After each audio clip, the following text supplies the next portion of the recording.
আসসালামু আলাইকুম ওয়া রাহমাতুল্লাহি ওয়া বারাকাতুহু। প্রিয় সম্মানিত সুধী ভাই ও বোনেরা, আজকে আমরা এই ভিডিওতে আলোচনা করব জান্নাতের বর্ণনা সম্পর্কে।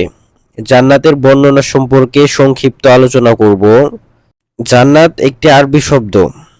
এর আর্থিক অর্থ বাগান, উদ্যান, আবৃত স্থান। ফার্সি ভাষায় একে বলা হয় বেহেশত। ইসলামী পরিভাষায় আখিরাতে ঈমানদার ও নেককার বান্দাদের জন্য যে চিরশান্তির আবাসস্থল তৈরি করা হয় তাকে বলা হয় জান্নাত।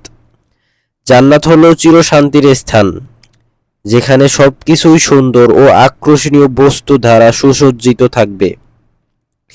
জান্নাতের ঘরবাড়ি, আসন, আবাসস্থল সবকিছুই স্বর্গ রূপ্ন মণিমুক্তা দ্বারা নির্মিত।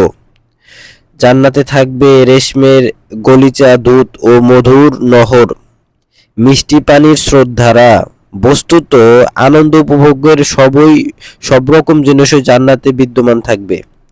আল্লাহ তাআলা বলেন, যেখানে জান্নাত তোমাদের মন যা চাইবে তা ওই তোমাদের জন্য রয়েছে, আর তোমাদের যা দাবি করবে তা ওই তোমাদের দেওয়া হবে।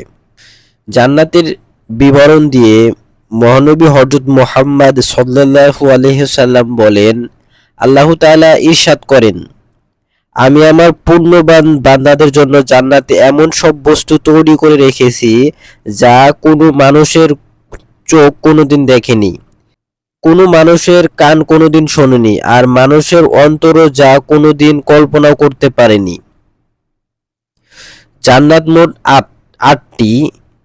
এগুলো হলো কুরআনে বর্ণিত জান্নাতের নামের স্তরসমূহ। জান্নাতুল ফিরদাউস, জান্নাতের সর্বোচ্চ বাগান।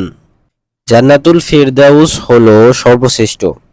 আবু হুরায়রা থেকে বর্ণিত বলেন, নবী করিম সাল্লাল্লাহু আলাইহি সাল্লাম বলেন, আল্লাহ ও তার রাসূলের প্রতি যে ঈমান আনলো, সালাত আদায় করলো ও রমজানে সিয়াম পালন করলো, সে আল্লাহর পথে জিহাদ করুক কিংবা শীঘ্র জন্মভূমিতে বসে থাকুক, তাকে জান্নাতে প্রবেশ করিয়ে দেওয়া আল্লাহ তাআলার দায়িত্ব হয়ে যায়।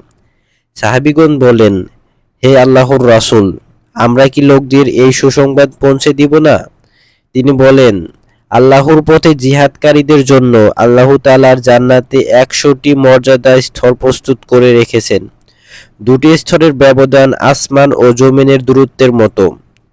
তোমরা আল্লাহর কাছে চাইলে ফেরদাউস চাইবে, কেননা এটা হলো সবচেয়ে উত্তম ও সর্বোচ্চ জান্নাত। আমার মনে হলো রাসূলুল্লাহ সাল্লাল্লাহু আলাইহি সাল্লামও এই বলেছেন, এর উপরে রয়েছে আরশে রহমান, তাদের জন্য রয়েছে চির বসন্তের জান্নাত, যার পাদদেশে প্রবাহিত হতে থাকবে নদী। সেখানে তাদেরকে সোনার কাঙ্কনে সজ্জিত করা হবে, শুকনো ও পুরু রেশম ও কিংখাবারে সবুজ বস্ত্র পরিধান করবে এবং উপনিবেশন করবে উঁচু আসনে বালিশে হেলান দিয়ে। চমৎকার, পরিষ্কার এবং সর্বোত্তম আবাস। সূরা আল কাহাফ আয়াত 31। অবশ্য মুক্তাদির জন্য সাফল্যের একটি স্থান রয়েছে। বাগবাগিচা, আঙ্গুর, নবযৌবনা সমবয়সী তরুণীবিন্দু এবং উচ্ছ্বসিত পানপাত্র।